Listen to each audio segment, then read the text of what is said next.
अस्सलामुअलैकुम दोस्तों, कैसे हैं आप सब। मैं ज़बीना फ़याज़ एक बार फिर आपके साथ मैं शुरू कर रही हूँ मासूम दिल पार्ट 13। ज़ारा दवाई खाने के बाद सो गई थी। हमाद आया तो उसे देखकर उसकी आंखें नम हो गई। कितनी तकलीफ सही होगी उसकी बहन ने इतने दिनों तक। जब जब वो उसे जहर देती होगी उसे कितना दर्द होता होगा। ये बातें सोचकर हमाद का दिल खून के आंसू रो रहा था। वो चलता हुआ बेड के करीब आया और ज़ारा के बालों में हाथ फेरने लगा। ज़ारा को किसी अपने का एहसास हुआ। उसने जल्दी से आंखें खोल दी और सामने हमाद को देखकर खुशी से उसकी आंखें भर आई। जब वो छोटी थी तो अक्सर हमाद से बोलती थी कि भाई, अगर मैं कभी किसी बड़ी मुसीबत में हुई तो आप मुझे बचाने आओगे ना। और हमाद हर बार मुस्कुराकर हाँ बोलता था। ज़ारा को बात याद आ रही थी, उसका भाई सच बोलता था।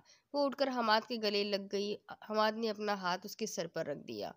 कुछ पल वो उसके सीने से लगकर खूब रोती रही। ज़ारा हमाद ने उसे खुद से अलग करते हुए पुकारा, हमाद भाई, आपको पता है इन लोगों ने मुझे किडनैप किया था। अच्छा हुआ आप आ गए। ज़ारा ने रोते हुए उससे कहा, तबीयत कैसी है अब। ठीक हूँ भाई, बस अब आप मुझे घर ले चलेंगे। सब लोग परेशान हो गए होंगे और इस फेफड़ी और उसके सड़ू बॉस को पुलिस के हवाले कर दे। किसी ने तुम्हें किडनैप नहीं किया था ज़ारा।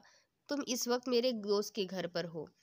इसका मतलब आपको पता था मैं यहाँ हूँ। हाँ, मुझे पता था और मैंने तुम्हें यहाँ रखने के लिए उनसे कहा था। पर क्यों भाई, वो नासमझी से पूछने लगी। हमाद ने गहरा सांस लिया और सारी बात ज़ारा को बता दी। ज़ारा शौक में कुछ पल तो उससे कुछ बोला ही नहीं गया, बिल्कुल शौक में बैठी रही। भाई, मुझे सबूरा पर तो शक था, पर अस्मा, उसके बारे में मैंने उसके बारे में तो मैंने कभी सोचा भी नहीं था। ज़ारा, मुझे ज़रहान से ये उम्मीद नहीं थी। मैंने उसे तुम्हारी जिम्मेदारी सौंपी थी, वो तुम्हारी हिफाजत नहीं कर सका। भाई, आप ऐसा क्यों बोल रहे हैं। इसमें ज़रहान की तो कोई गलती नहीं है। जब आपको और मुझे यकीन करना मुश्किल लग रहा है कि ये सब आसमान ने किया है, तो कोई और उस पर कैसे शक कर सकता है। भाई, ज़रहान बहुत अच्छे हैं, आप नहीं जानते उन्होंने मेरा कितना ख्याल रखा है। जब भी मुझे बुखार होता तो सारी सारी रात वो जागकर मेरा ख्याल रखते थे। मेरे खाने पीने का टाइम पर दवाई देने का। अगर मैं खाना ना खाऊं तो खुद भी नहीं खाते थे। ज़रहान ने सिर्फ मुझे मोहब्बत ही नहीं बल्कि बेशुमार इज्जत भी दी है। एक बीवी के लिए उसे ज़्यादा इससे ज़्यादा अच्छा क्या होगा कि उसका शौहर उसका ख्याल रखे, उसकी इज्जत करे, उससे मोहब्बत करे। वो मेरी हर बात को मान देते हैं। वो मेरे साथ एक शौहर की तरह नहीं बल्कि एक दोस्त की तरह रहते हैं, जिनसे मैं अपनी हर बात शेयर करती हूँ। भाई, मैं बहुत खुशनसीब हूँ कि मुझे ज़रहान जैसा शौहर मिला। ज़ारा नज़र झुकाकर बोल रही थी। ज़ारा, ये तुम ही हो ना। कहीं मैं ख्वाब तो नहीं देख रहा। मेरी बहन ज़रहान सिकंदर की यानी जनरल स्टोर की तारीफ कर रही है। वो हैरानगी से बोला, हाँ भाई, मैं ही हूँ। और अब आप मेरे शौहर को बुरा भला नहीं कहेंगे। कोई भी बीवी अपने शौहर के बारे में बुराई नहीं सुन सकती, वो मासूमियत से बोली। और अगर कभी तुम्हारा शौहर तुम्हारे भाई के बारे में बुरा भला कहने लगे तो। वो मसनूई खुफगी से पूछने लगा। तो फिर आपकी इतला के लिए बता देती हूँ कि कोई भी बहन भी अपने भाई के खिलाफ कुछ नहीं सुनती। अगर कभी मेरा शौहर मेरे भाई के खिलाफ बोलेगा तो मैं भी चुप नहीं रहूंगी, जम के लड़ाई करूंगी। अपने भाई के खिलाफ बोलने वालों को चुप कराना मुझे बहुत अच्छे से आता है। हमाद उसकी बात पर मुस्कुरा दिया। पता है मुझे मेरी गुड़िया कैसी है। हमाद ने उसकी नाक को छूते हुए कहा, भाई, अस्मा के बारे में घर में किसी को मत बताइएगा। ऐसे कैसे ना बताओ, उसने तुम्हारी जान लेने की कोशिश की है। अगर तुम्हें कुछ हो जाता तो। कुछ हुआ तो नहीं ना भाई। उसने जो किया है वो गलत है, पर उसे एक मौका तो मिलना चाहिए ना, ताकि वो तुम्हें एक बार और नुकसान पहुंचाए। भाई, अब वो ऐसा कुछ नहीं करेगी। मैं खुद उससे बात करूंगी और पूछूंगी कि उसने ऐसा क्यों किया। कोई ज़रूरत नहीं है तुम्हें, उसके पास नहीं जाओगी तुम। हमाद गुस्से से बोला। अच्छा ठीक है, मैं नहीं जाऊंगी, पर अभी तो मुझे घर लेकर चले ना। बस एक बार डॉक्टर चेकअप कर ले, फिर चलते हैं। भाई, मुझे चेकअप नहीं करवाना, वो डॉक्टर इंजेक्शन लगाना चाहता है। जब तक तुम इंजेक्शन नहीं लगवाओगी तो ठीक कैसे होगी। अपने भाई की एक बात मान लो और इंजेक्शन लगवा लो। बिल्कुल भी नहीं। अरे बाबा, बिल्कुल दर्द नहीं होगा। वो उसे बहला रहा था। भाई, आप ऐਵੇਂ ही बोलते हैं, बहुत दर्द होता है, मैं नहीं लगवाऊंगी, वो तिलमिला के बोली। ठीक, फिर मैं तुमसे बात नहीं करूंगा। भाई, आप मुझे ब्लैकमेल कर रहे हैं, जो समझो। उसने बोलकर मुंह दूसरी तरफ फेर लिया। हमाद भाई, ये गलत है। हमाद ने कोई जवाब नहीं दिया। अब मुंह अब भी दूसरी तरफ ही फेर रखा था। ज़ारा ने 2-3 बार पुकारा, हमाद जवाब नहीं दे रहा था। अच्छा ठीक है, मैं लगवा लूँगी, लहजा नाराज़गी वाला था। हमाद बेइख्तियार मुस्कुराया, उसका प्लान कामयाब हो गया था। ज़ारा ने बड़ी ही मुश्किल से इंजेक्शन लगवाया था। अब वो लोग जाने के लिए तैयार थे। भाई 1 मिनट, मैं वो उस खूबसूरत चुड़ैल से मिल लूँ? बेचारी को मुफ्त में ही इतनी गालियाँ मिली। अच्छा ठीक है, मैं गाड़ी में तुम्हारा इंतज़ार करता हूँ, तुम मिल के आ जाना। हमाद हल्की सी मुस्कुराहट चेहरे पर सजाकर बोला। ज़ारा मिशा से मिली और उसे सॉरी भी बोला। तुमने सच्ची में मुझे माफ़ कर दिया ना। अगर तुम पहले ही बता देती कि तुम लोगों को हमाद भाई ने कहा था मुझे यहाँ रखने के लिए, तो मैं तुम दोनों को इतनी गालियाँ नहीं देती। तुम समझ रही हो ना? अरे हाँ बाबा, मैं समझ रही हूँ, और मुझे तुम्हारी कोई बात बुरी नहीं लगी, बल्कि मैंने तो बहुत इंजॉय किया। हाँ, लेकिन सिवाय गंजी होने के। हाँ हाँ हाँ, फिक्र नहीं करो, मैं दुआ करूंगी तुम्हारे बालों को कुछ नहीं होगा। अच्छा, वो तुम्हारा सड़ा हुआ बॉस कहाँ है? उससे भी माफी मांग लूं? उप्स, मेरा मतलब अच्छा वाला बॉस। सड़ा हुआ बोलने पर मिशा ने उसे घूरा, और वो उसकी घूरी का मतलब समझ गई थी, इसलिए जल्दी से बोली। मिशा उसकी हरकत पर मुस्कुरा दी। वो अपने कमरे में है। अच्छा, वैसे अजीब बंदा है, भाई का दोस्त है, फिर भी उन्हें खुदा हाफिज बोलने भी नहीं आया। ज़ारा ने दिल में सोचा। तुम्हारे पास पेपर और पेन है? ज़ारा ने मिशा से पूछा। मेरे पास है तो सही, पर तुम्हें क्यों चाहिए? अगर है तो दे दो ना, तफ्तीश क्यों कर रही हो? ज़ारा को देर हो रही थी, इसलिए चिढ़कर बोली। ठीक है यार, लेकर आती हूँ, गुस्सा क्यों कर रही हो? That's like a good girl. Misha ने पेपर और पेन उसे दिया। ज़ारा ने पेपर लेकर लिखना शुरू कर दिया। भाई के दोस्त, मुझे माफ़ कर दीजिएगा, मैंने आपको बहुत सारी गालियाँ दी और बददुआएं भी दी है, पर इसमें मेरी गलती नहीं थी। आप लोगों ने मुझे भाई के बारे में नहीं बताया था। फिर भी मैं माफ़ी मांग रही हूँ, इसलिए चुपचाप मुझे माफ़ कर दीजिएगा। मैं दुआ करूँगी आपको मेरी कोई भी बददुआ ना लगे। और एक और बात, ये खूबसूरत चुड़ैल है ना, ये बहुत अच्छी है, इसको कभी दुख मत पहुँचाइएगा। ज़ारा ने लिखकर पेपर को फोल्ड कर दिया और उसे मिशा को दे दिया। ये अपने बॉस को दे देना, ठीक है? ज़ारा ने पेपर उसके हाथ में पकड़ाते हुए कहा और चली गई। गाजी के लिए ज़ारा की एक और निशानी। मिशा ने कागज़ देखते हुए कहा और गाजी के कमरे की तरफ बढ़ गई। गाजी खिड़की के पास खड़ा अपनी ही सोचों में गुम था। गाजी, मिशा ने उसे पुकारा। गाजी उसकी तरफ मुड़ा। चली गई वो? हाँ, वो चली गई, तुमसे मिलना चाहती थी। मिशा ने उसके चेहरे को गौर से देखते हुए कहा। अच्छा, हाँ, वो तुमसे माफ़ी मांगना चाहती थी। उसने तुम्हें बहुत गालियाँ दी थी ना? मिशा मुस्कुराकर बोली। गाजी भी मुस्कुराने लगा। उसने तुम्हारे लिए कुछ दिया है, मिशा ने पेपर गाजी की तरफ बढ़ाते हुए कहा। गाजी ने पेपर उसके हाथ से लिया। उसके हाथों में थोड़ी सी हरारत थी। मिशा वहां से चली गई। गाजी ने कागज खोला। भाई के दोस्त गाजी ने दोहराया। ज़ारा, मैं तो तुम्हारा भी दोस्त था, वो कर्ब से बोला। वो जैसे जैसे पढ़ता गया, उसके चेहरे पर मुस्कुराहट गहरी होती गई। चुपचाप माफ कर देना, खूबसूरत चुड़ैल, वो ज़ारा के अल्फाज दोहरा रहा था। मैं जब भी खिलकर मुस्कुराया हूँ, उसकी वजह तुम हो ज़ारा। तुम मेरी ज़िंदगी का एक ऐसा हिस्सा हो जिसे याद किए बिना मुझे सांस नहीं आती। और मैं मिशा के साथ कुछ बुरा नहीं होने दूंगा। उसकी ज़िंदगी की खुशियाँ ज़रूर मिलेगी। गाजी अपनी सोचों में गुम था जब उसका मोबाइल बजा और उसे कहीं जाना था। गाजी ने ज़ारा का दिया हुआ पेपर उस जगह पर छुपा के रख दिया जहाँ पर वो ज़ारा से जुड़ी हर चीज़ रखता था। अस्मा जब से घर आई थी, अपने कमरे में बंद हो गई थी। सना उसे बुलाने गई थी, पर उसने कोई जवाब नहीं दिया था। सना ने भी 1-2 बार कोशिश की, फिर चली गई। मैं नहीं मर सकती, मुझे कुछ नहीं होगा, वो झूठ बोल रहा था। फिक्र नहीं करो, अभी नहीं मरोगी, कम से कम 1 महीना तो लगेगा। उसे गाजी की आवाज़ सुनाई दे रही थी। बस बाकी कुछ दिन है, फिर वो मर जाएगी। मुझसे तो इंतज़ार ही नहीं हो रहा, कब मैं इसकी लाश देखूंगी। उसे अपनी आवाज़ भी सुनाई दे रही थी।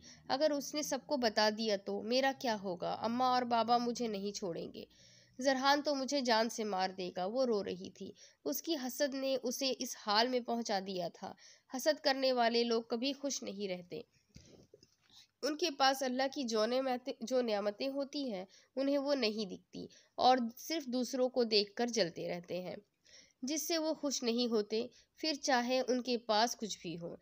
अस्मा भी अब पछता रही थी। हसद से सिवाय रुसवाई के कुछ नहीं मिलता हासिल होता। वो आहिस्ता आहिस्ता पागल होती जा रही थी।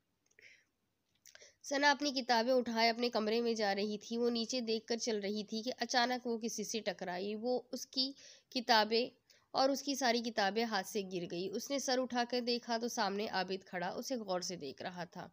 ओह सॉरी आबिद भाई, मैंने देखा नहीं। सना अपनी किताबें उठाते हुए बोली। सना जी, अब भाई तो ना बोले, कसम से दिल पर लग रहा है।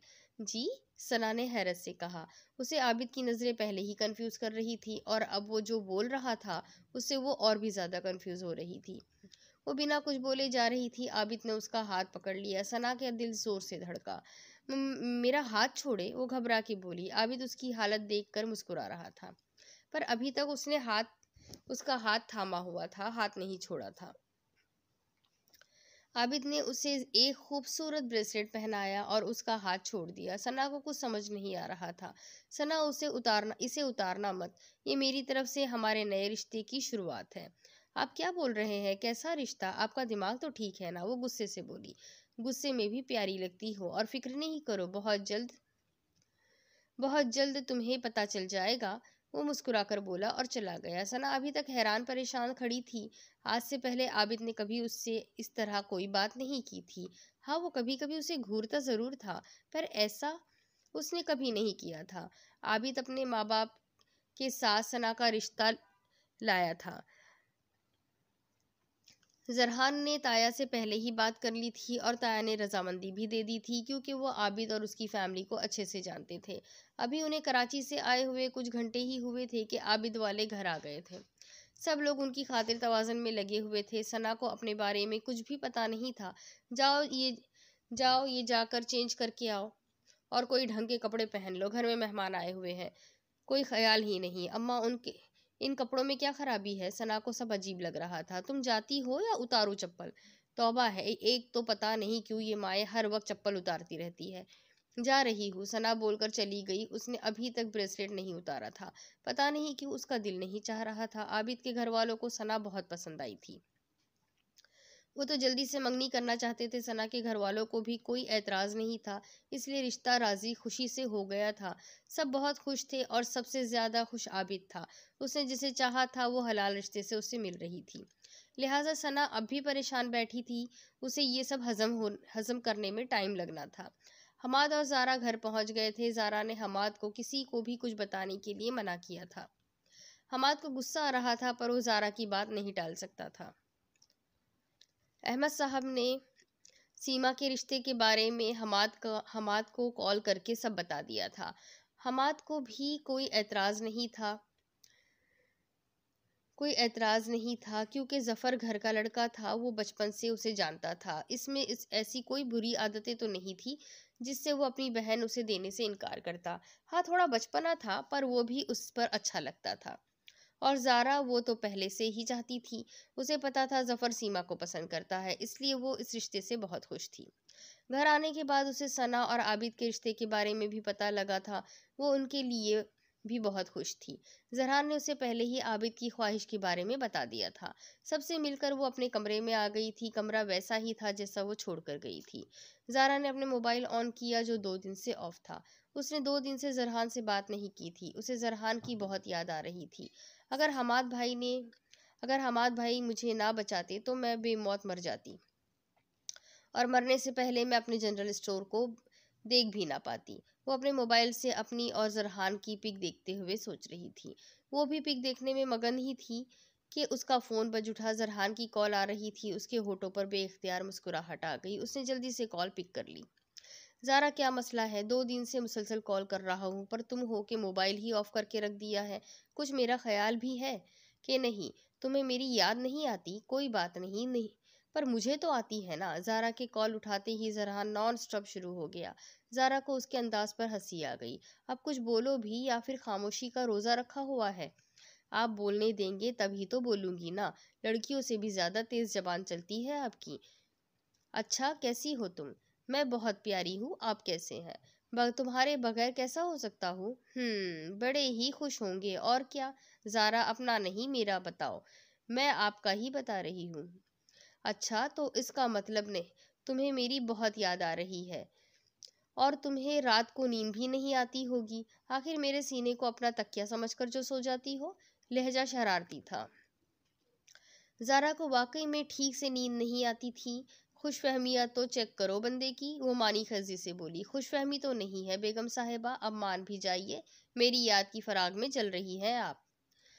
आपकी बातें भी आपके जैसी ही है। मुझे तो फुप्पू ने कहा था मेरे बेटे से बात कर लो, बेचारा बार बार पूछ रहा है। ज़ारा इतरा कर बोली, हाँ तो मैं तो मानता हूँ ना, मुझे अपनी चुड़ैल की बहुत याद आती है। जरहान, आपने मुझे चुड़ैल कहा? वो मुंह फुला के बोली, नहीं, मैंने चुड़ैल को ज़ारा कहा। वो हंसकर बोला। जरहान, मेरा मजाक मत उड़ाइए वरना। वो उंगली उठा के धमकी वाले अंदाज में ऐसे बोल रही थी जैसे जरहान उसके सामने बैठा हो। वरना क्या धमकी दे रही हो? वो ज़ारा को चिढ़ा रहा था। वो चिढ़ रही थी। वरना मैं आपसे कभी बात नहीं करूंगी। वो भी जरहान की शरारत को समझ गई थी। ऐसा मत करना वरना मैं मर जाऊंगा। अल्लाह ना करे, आप ऐसी बातें क्यों कर रहे हैं? वो तड़प कर बोली। जब बीवी को परवाह ही ना हो तो बेचारा शौहर और क्या बोलेगा? वो मजाक में बोल रहा था, पर यहाँ ज़ारा को अपना दिल डूबता हुआ महसूस हो रहा था। जरहान, आप फजूल ही बोलिएगा, मुझे नहीं करनी आपसे बात। वो गुस्से से बोली। यार ऐसा ना बोलो, क्या पता ये हमारी एक दूसरे से आखिरी बार बात हो। जरहान बिना सोचे समझे बोल रहा था। जरहान, ज़ारा ने बस इतना कहा और खामोश हो गई। कुछ पल वो उसके बोलने का इंतजार करने लगा। ज़ारा, तुम रो रही हो? ज़ारा की सिसकियों की आवाज़ सुनकर वो झट से बोला, आपको क्या मैं रोऊं या ना? आप तो अपनी बकवास बातें करते रहेंगे। ज़ारा ने भीगी हुई आवाज़ में कहा। जरहान ने तो बस जरहान ने तो बस ऐसे ही कहा था। उसे नहीं पता था वो ऐसा रिएक्ट करेगी, और ये बात जरहान के लिए बहुत परेशान कुन थी, क्योंकि वो ज़ारा को मजबूत बनाना चाहता था। वो जिस फील्ड में था, इसमें ज़िंदगी का एक पल भी भरोसा नहीं था। ज़ारा, ये बकवास बातें नहीं है। इंसान की ज़िंदगी का कोई भरोसा नहीं होता। आज है हम, कल नहीं होंगे। रोज न जाने कितने लोग मर जाते हैं, और तुम मेरी बीवी हो, मैं नहीं चाहता तुम कमजोर बनो। जरहान ने उसे समझाते हुए कहा। जरहान, ये बात मुझे भी पता है, पर आप पहले से ही ऐसी बातें तो ना करें। मुझे अजियत क्यों दे रहे हैं? कहीं नहीं जाऊंगा, मैं हमेशा तुम्हारे साथ रहूंगा। अब खुश? अब प्लीज रोना बंद करो, मुझे पता है तुम रोते हुए बंदरिया लग रही हो। उसने माहौल ठीक करने की गर्ज से कहा। मुझे अभी और भी रोना आ रहा है, आप प्लीज जल्दी आ जाइए। हाय ज़ारा, ऐसी बातें करके मुझे क्यों मगरूर कर रही हो? मुझे क्यों माजूर कर रही हो? कसम से स्पेशल वाली फीलिंग्स हो रही है। वो शौक होते हुए बोला। जरहान, मैं रो रही हूँ और आपको स्पेशल वाली फीलिंग्स आ रही है? ज़ारा, एक बात कहूँ, ज़िंदगी में कोई भी मुश्किल आए, इसका मुकाबला हमेशा हिम्मत से करना। जो हिम्मत नहीं हारते, अल्लाह ताला हमेशा उनका साथ देता है। तुम समझ रही हो ना? जी, गुड। अब रोना मत, शाम तक आ जाऊंगा। आप पक्का आ जाएंगे ना? जरहान, मेरा दिल घबरा रहा है। हाँ मेरी जान, मैं पक्का आ जाऊंगा। जरहान, भला अपनी ज़ारा से कभी दूर रह सकता है? मैं होने भी नहीं दूंगी।